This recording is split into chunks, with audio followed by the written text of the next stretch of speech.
Hi, I'm Kerry Lord from TOFT. This video forms part of a series to accompany the Edwards Crochet kits, patterns and books.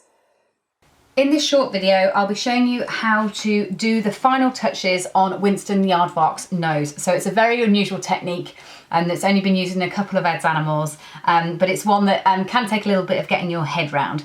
So when you finish the main nose instruction, cut your yarn and then fasten that off. You don't need to worry about that bit anymore.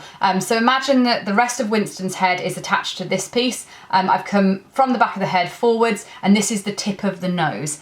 Stuff your head so you put all your stuffing in, and all we're going to do is close this bit off, but leaving this trumpet forward. So that's why it's a different technique to others. It's to create that kind of distinctive aardvark nose. Is this bit's going to remain open, and we're actually going to close this bit closed here. So what you're going to do once you've cut that off and fasten that is you're going to rejoin your piece of yarn 2 rounds in from the end of his nose, so just slightly in from the end of his nose, and we're going to double crochet around that round. So it's a bit fiddly, but it's worth it to get that trumpet like nose. We're going to double crochet around that inner round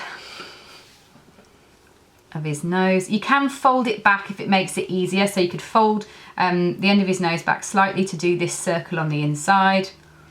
You don't need to panic too much about being really accurate, because you're just going to gather these stitches. We're not really crocheting a piece, we're just giving ourselves something to gather.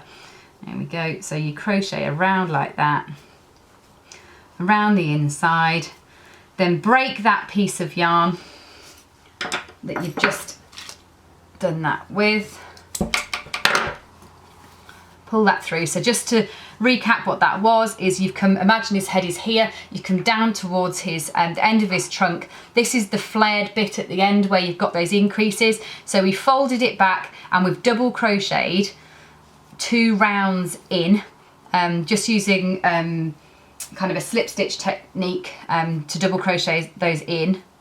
And you can watch the other video if you found that a bit quick.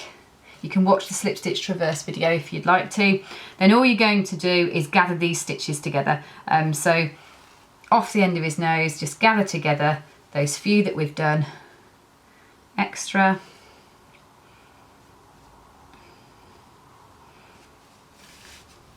There we go. And what you've got as a result, once you fold the trumpet shape back out, is you've got a lovely neat closing on his nose that sits inside the flared bit at the end, and it just gives him a little bit of extra character.